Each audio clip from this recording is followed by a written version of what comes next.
Bonjour à tous, aujourd'hui je vais vous expliquer comment on joue à Jouets à gogo. Donc c'est un jeu de placement de tuiles à partir de 6 ans et qui va aussi beaucoup plaire aux adultes parce qu'il est beaucoup plus complexe qu'il n'y paraît. Alors, description et but du jeu. Imaginez-vous à la tête de votre propre magasin de jouets. Bon, ça devrait être facile pour moi. Vous devez placer vos jouets à l'endroit le plus judicieux. Alors, on va prendre chacun un personnage qu'on va placer sur notre plateau de score et une caisse enregistreuse autour de laquelle on va aménager notre magasin de jouets. On a des tuiles, donc avec des jouets différents. On a donc des poupées, des articles de sport, des véhicules et des peluches.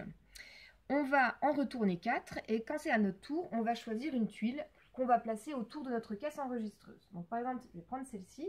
Le but en fait est d'agrandir une zone de la même couleur puisqu'on va gagner un point par jouet de la zone qu'on aura agrandie.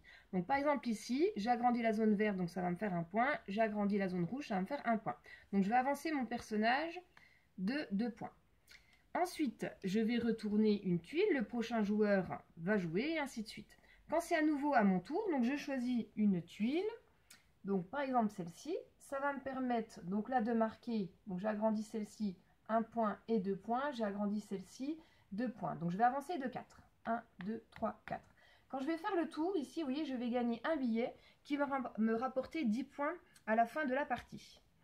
Au cours de la partie, on va pouvoir gagner des récompenses, c'est-à-dire si moi je suis la première à avoir 5 jouets différents du même type. Par exemple, 5 poupées différentes.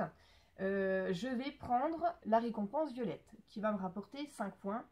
Donc, je vais pouvoir avancer de 5. 1, 2, 3, 4, 5. Et là, donc, récupérer à nouveau un billet. La partie va se terminer quand on aura terminé notre magasin de jouets. Donc notre magasin ne doit pas dépasser 4 cases par 4 cases. Et là, on va pouvoir avoir encore des points supplémentaires en regardant les majorités par catégorie. Par exemple, on va regarder la catégorie poupée. Chacun va compter la poupée identique qu'il a le plus. Donc par exemple, on va dire que moi j'ai 1, 2, 3, 4 licornes. Donc je suis majoritaire dans les poupées. Je vais récupérer ce jeton-là qui va me rapporter 5 points. Donc je vais toujours continuer 1, 2, 3, 4, 5. On va peut-être aussi récupérer des billets et puis on va compter le nombre de billets. C'est celui qui aura le plus de billets à la fin qui va gagner la partie. Il n'est pas beau le magasin de jouets Luditoys ?